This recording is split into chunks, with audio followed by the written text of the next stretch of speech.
Salut la compagnie, c'est Jules Melon et aujourd'hui dans un Ciné Critique, en cette veille de Noël, j'espère que vous êtes prêtes et prêts à recevoir de merveilleux cadeaux cette nuit à travers la cheminée en faisant attention de ne pas déranger le Père Noël durant sa tournée. Ah là là, c'est vrai qu'on aimerait encore y croire, hein, nous adultes, comme c'était le cas quand on était tout petit, mais parfois, certains films, avec cette magie, nous permettent de rêver à une réalité alternative où ce serait possible. C'est un petit peu le cas de ce Super Noël, ou en version originale de Santa Claus, jeu de mots, sorti en 1994, déjà 30 ans, réalisé par John Pasquin, qui dans sa carrière fera aussi le remake d'un Indien dans la ville, un Indien à New York, co-scénarisé par Leo Benvenuti et Steve Rednick, qui par exemple s'occuperont de Space Jam 2 ans après.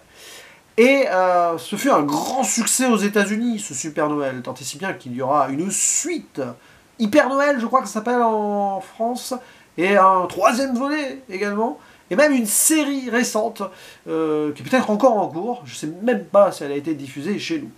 Alors pour interpréter le Père Noël malgré lui ici, Tim Allen, ce qui explique aussi le succès outre-Atlantique, car il était très connu là-bas, tandis que le fils est joué par Eric Lloyd, qui a donc 8 ans hein, dans le métrage. L'ex-épouse, parce que oui, hein, un parent divorcé, donc la mère du fils est interprétée par Wendy Crewson, tandis qu'on a Judge Reinhold, et oui, on a vu dans le film de Beverly Hills et ses suites, qui interprète le beau-père Psy.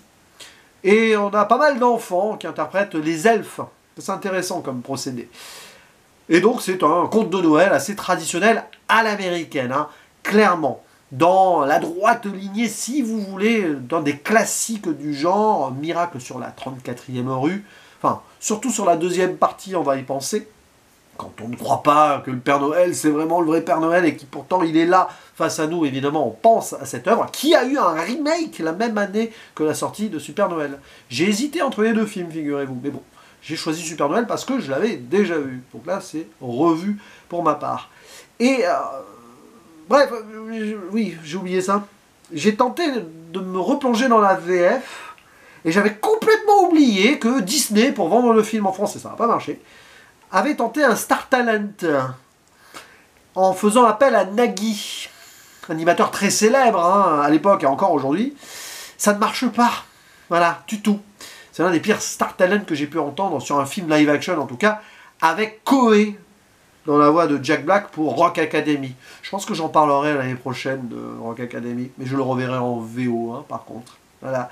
Bref, conte traditionnel de Noël, disais-je, avec ce père de famille qui doit reconnecter avec son enfant, qui est divorcé, donc il ne le voit pas forcément beaucoup. Et en plus, c'est un businessman, quoi, directeur de marketing, qui s'occupe de jouer, alors il est en pleine idée de consommation absolue là, en période des fêtes, et bon bah il a quand même envie que son enfant continue de croire au Père Noël. Alors, un enfant qui a 8 ans et qui croit encore au Père Noël, allez, hein, pourquoi pas. Et donc il le garde pour le 24 au soir, hein, ça tombe bien, on y est là. Et la nuit, sur le toit, il y a du bruit. Alors il sort hein, en caleçon, le père, il fait froid mais c'est pas grave. Si c'est un cambrioleur, tu vas pas regarder comment t'habiller pour éviter qu'il attaque ta famille. Et ben il s'avère que c'est un monsieur déguisé en Père Noël. Alors il le fait tomber, hein, et au sol, bah, c'est le Père Noël que le père a blessé malgré lui. Donc il ne peut pas continuer sa tournée. Catastrophe! Catastrophe! Heureusement, le Père Noël lui tend une carte et propose donc Scott Calvin, c'est son nom. Alors Scott Calvin, initial SC, Santa Claus, c'est prédestiné. Il lui propose de finir pour lui, parce que sinon les enfants seront tristes. Allez, Charlie, totalement ébloui par cet événement, pousse le paternel à enfiler le costume du Père Noël. Sauf qu'il n'avait pas lu la clause, la Santa Claus, que s'il acceptait cela, il deviendrait le nouveau Père Noël. Pas que pour finir cette tournée, mais aussi les autres années. Car là, le Père Noël blessé disparaît. On imagine qu'il meurt, en fait. Allez. Et donc, bah oui, il finit... super, il va voir le royaume des elfes au port du... Enfin, le royaume du Père Noël, j'ai envie de dire, oui, les elfes au pôle Nord. Et là-bas, on lui dit que oui, mais l'année prochaine, il faut rempiler, hein.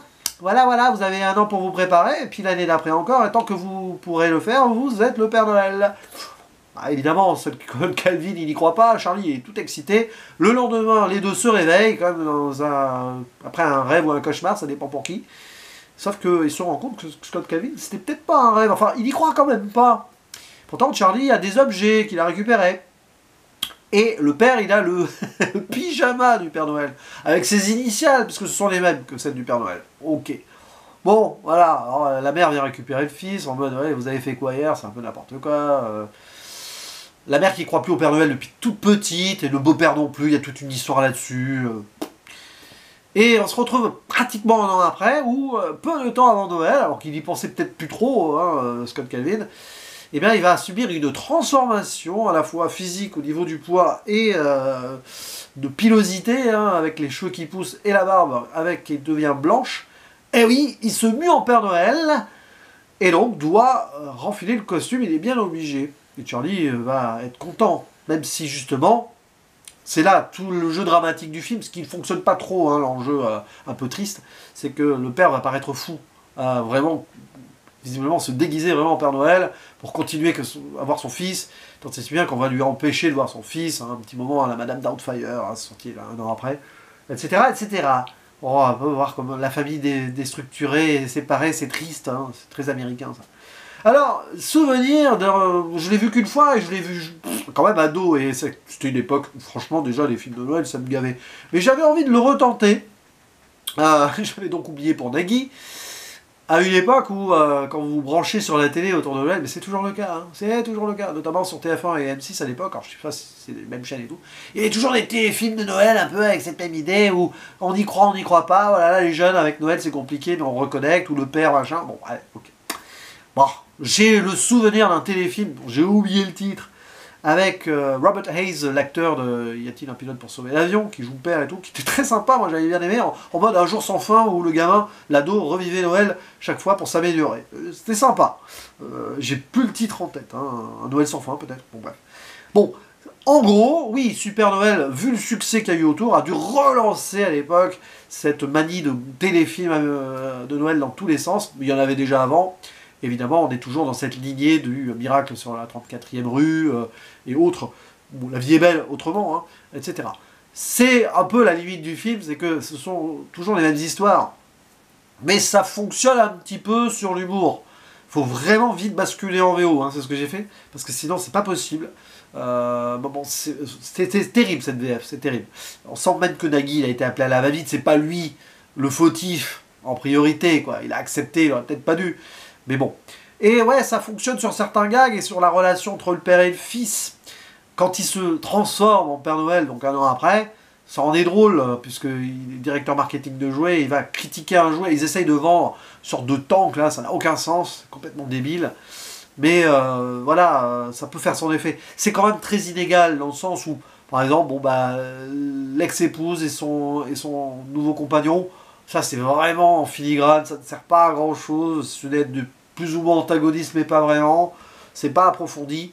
Par contre oui, toutes ces aventures avec les reines, des reines qui sont plus ou moins animatroniques je crois, avec Frank Oz qui a participé, alors vocalement je sais pas s'il a un peu manipulé, oui c'est vraiment, il y a du travail derrière, et ça peut fonctionner en film de fin d'année familial comme cela, et si jamais vous avez des enfants avec vous ce soir et que à un moment vous voulez mettre un film d'enfant, ou demain plutôt, pour les occuper, bah pourquoi pas, voilà, si vous l'avez sous la main, ça peut être quelque chose qui plairait encore aux plus jeunes aujourd'hui. Parce que ça n'a pas tant vieilli que ça.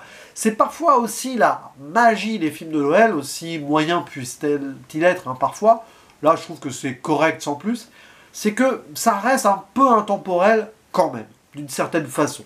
Parce qu'on se plonge dans un autre univers où on oublie certaines choses. J'aime bien par exemple le design du pôle Nord avec les elfes, ça fourmille un peu dans tous les sens, c'est sympa. Le discours anti-consumérisme, mais c'est Disney qui produit derrière, et le film, il a été fait pour vendre, et il a vendu hein, à mort, donc toujours un peu ce double discours. C'est un petit peu ce qui va être poussé beaucoup plus loin dans la course aux jouets avec Schwarzenegger 2 ans après, là aussi on a un père et son fils, c'est pas facile. Bref, c'est toujours le même trope, et ça peut gaver, mais il suffit de se plonger dans cette période-là pour le voir. C'est sûr que c'est pas le métrage que vous verrez en plein mois de juillet, ça ne fait aucun sens. La BO est correcte. Il n'y a pas grand-chose à dire de plus sur ce film. Ce n'est que il y a quand même une touche de poésie qui tente d'être mise en place quand il devient vraiment le Père Noël. Les enfants le reconnaissent sans que savoir vraiment que c'est lui, mais c'est lui, parce qu'il y a ce feeling de que quand on est un enfant, on voit des choses que... Enfin, on croit en des choses qu'on ne croit plus. Et il y a ce discours qui est triste aussi, là. Bah ouais, pour le coup, ils sont utiles que pour ça, le personnage de l'épouse et de son nouveau mec. C'est que très tôt, on les a empêchés, trop tôt, de croire en Père Noël, parce que bah, ils n'ont pas eu le cadeau qu'ils voulaient. Et voilà, il y a ce message à la fin, finalement, ils vont retourner en enfance un peu grâce à cela. Et la fin est belle, en soi. Bah, flamboyant, mais elle est belle.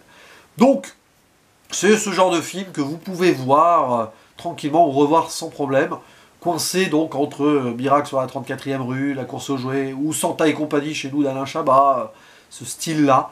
Donc, j'ai jamais vu les suites. Je sais pas si je les ferai un jour, peut-être pour d'autres Noël après tout, hein. Pourquoi pas, parce que il n'y a pas tant que ça des films de Noël, mine de rien, et qu'un jour je serai peut-être à court, si je continue un procédé critique pendant de longues années encore. Mais ce qui est sûr, c'est que Super Noël, c'est sympatoche, ça n'a jamais été un souvenir pour moi très puissant, mais c'est quand même une belle redécouverte, un peu à l'image de Elf l'année dernière que j'ai traité, film avec Will Ferrell. Alors là pour le coup c'était une découverte à 100%, que je préfère Elf aussi, il y a peut-être un peu des idées aussi en parallèle. Mais ouais, Super Noël. N'hésitez pas à dire en commentaire ce que vous en pensez, voilà, de ce film, de ces suites, si vous les avez vues.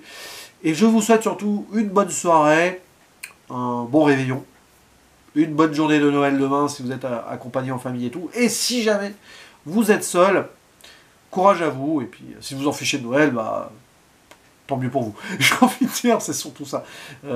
Soyez heureux du mieux que vous le pouvez, Noël ou pas, de toute façon. À vous la parole. Je vous dis à la prochaine. Ciao!